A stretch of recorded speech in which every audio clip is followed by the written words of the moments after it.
Look at this card. I love this. Choose to be happy. Choose to be happy.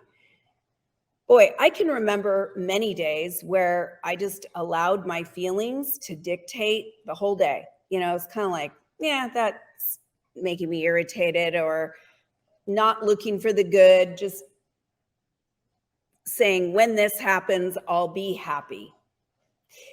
And I read a book one time on happiness, and happiness being a choice. And I think I was a little bit like, really, it is.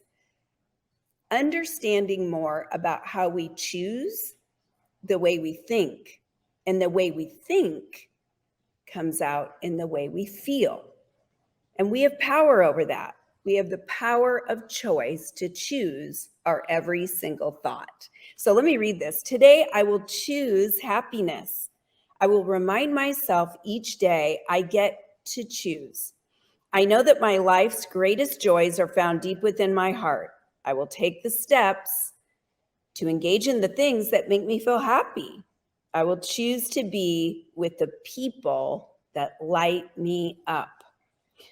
Flip the switch from feeling as though you have no choice to filling your heart with happiness.